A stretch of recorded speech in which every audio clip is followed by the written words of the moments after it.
Hi, I'm Vinny and this is Vinny's View. I'm here in my mobile minivan studio. I just got done seeing The Taking of Pelham 1, 2, 3. This is a movie that is actually a remake of a 1974 thriller about a hostage situation on a New York City subway. This movie stars Denzel Washington and John Travolta. It's basically about John Travolta plays the crazed hostage taker. He has this incredible plot to take over a New York City subway. What's he looking for? Money, of course. He's looking for money. He's actually looking for lots of money. He's going to try to get it in a lot of different ways. Denzel Washington plays a controller at a metro station, and he somehow gets involved in this because he knows the train has been taken. It stopped, and you know there's a problem with the train, and he gets thrown into this hostage negotiation unwillingly, of course, and he gets thrown in to the situation dealing with Travolta's character.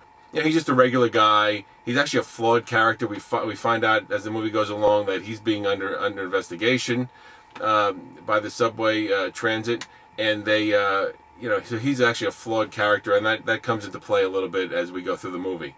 This is a movie made by Tony Scott, who's Ridley Scott's brother, and you know, in any Tony Scott movie, you'd expect it to be, you know, really a taut thriller with a lot of special effects and a great look. This movie has all that. It's got a lot of action, obviously. There's lots of incredible camera work and quick cuts and car chases, and you know, there's lots of action in this movie. When it really comes down to it, though, it's really about the Denzel Washington character facing off against Travolta's character, who is a bit of a madman and certainly is chewing the scenery whenever he's on screen, and you know, he does a pretty good job here. But it really comes down to the two of them, and really the star power and how they create their characters, and they really face off basically through a microphone, and eventually they do end up meeting up. But it's really just going back and forth and discovering each other's stories, and you know, it's kind of a cat and mouse game, and they develop this sort of uneasy sort of, I wouldn't call it a friendship, but you know, they do end up getting this sort of relationship, and really that's the crux of the whole movie is really the relationship between the two of them.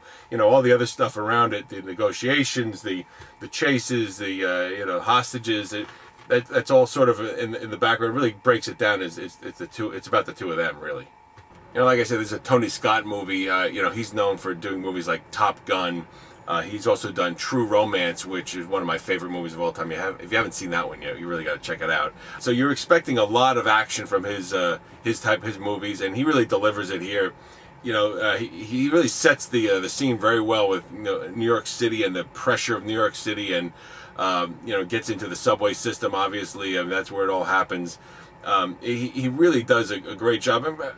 Maybe a little bit too much with the incredible editing and the cuts and the camera work. I mean, he might take it a little too far, but you know, again, his movies, you know, always deliver a ton of action, and you know, he does not disappoint with this movie. You know, also his movies tend to be very masculine, and it always seems like it's one man pitted against another man, and really, like I was saying before, that's really what this is. And you know, if you look back at some of Scott's other movies, they're very masculine, and this one is a very masculine movie as well. But it creates a great tension, and certainly having such fantastic actors like Travolta and Denzel pitted against each other, and the contrast of Travolta's character being this madman and, you know, really this outrageous kind of a character compared to Denzel's kind of everyman yet flawed character. It's very, very interesting, very compelling. You know, in this kind of movie, when you have this kind of star power, you're really banking on them to deliver. And you know, Denzel Washington obviously delivers really, really well. Actually playing a character that you're not used to seeing. He's sort of playing this everyman, not a real hero. Actually, a flawed character because he is under investigation. He actually gained some weight for this movie, so he looks a little paunchy, and he does a fantastic job. I mean, anytime he's on screen, he's brilliant. He's just a brilliant actor. I mean, he's one of the best actors going. I mean, he's won 2 Oscars. The first time I ever saw him was in Glory. He was absolutely incredible in the movie Glory. He just burst onto the scene in that movie and won Supporting Actor Oscar. Then he also won Best Actor Oscar for Training Day, and he was just amazing as a villain, really, an anti-hero, if you will. He plays a cop, and he's just absolutely amazing in that movie. Just terrific. And he's also been in movies like The Hurricane, Malcolm X, and Remember the Titans was really a great movie that he was in. He was also an Inside Man. So he is just one of our best. He delivers really, really well in this movie, and I just love Denzel Washington. So I'll see pretty much anything with him in it. You have John Travolta in this movie. He plays Ryder. Ryder is the villain in the movie, and he, John Travolta, he's very up and down. It seems like he just takes any movie that he's offered, because a lot of the movies he's done are really, really kind of bad. I'll give you Battlefield Earth as an example. But, sometimes he does some really great movies and really develops some great characters. I mean, in this movie, he is really, really strong. He's played a villain before, and he's really excellent at it. Similar to the movie Broken Arrow. He was in Broken Arrow, and he played a similar type villain. This one, he's a little crazier, and like I said, he chews scenery whenever he's in it, but it's good chewing. He does a great job, and he is just, he's really good when he's given a good role. Obviously, we know him from Saturday Night Fever, where he burst onto the scene after being a TV actor, but he was, obviously great in Saturday Night Fever.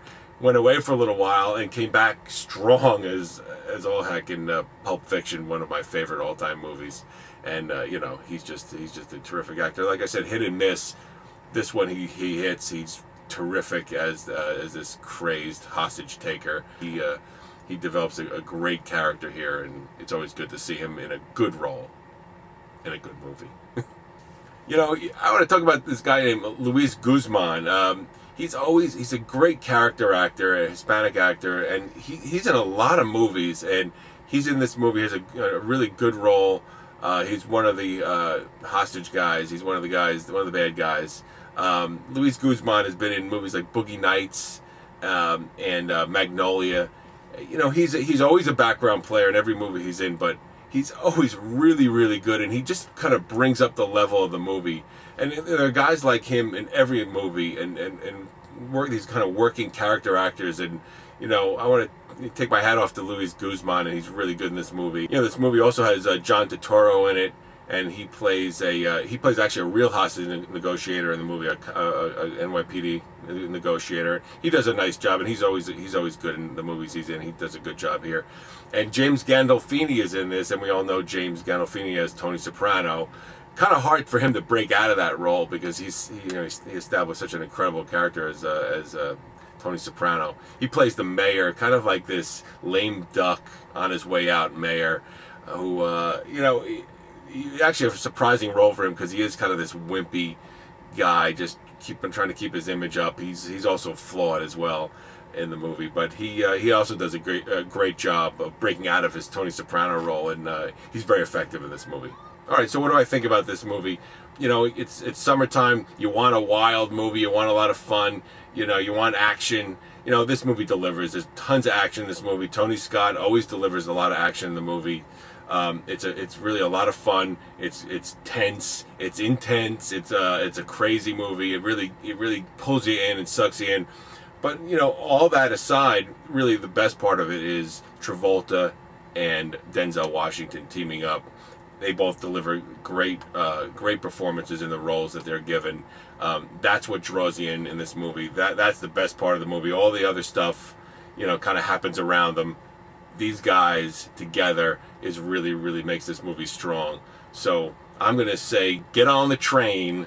It's a good movie. I really enjoyed it, and I hope you will too. I think again, it's the actors, and the action doesn't hurt either. So get on the train. Okay, that's it. I'm Vinny. That was Vinny's View. Check out the movie. Let me know what you think, because I really love the feedback you guys have been giving me about all the movies I've been reviewing. I've been getting a lot of great feedback, positive feedback, negative feedback. That's all. It's all good. So let me know what you think, okay? I'll see you next time. Thank you.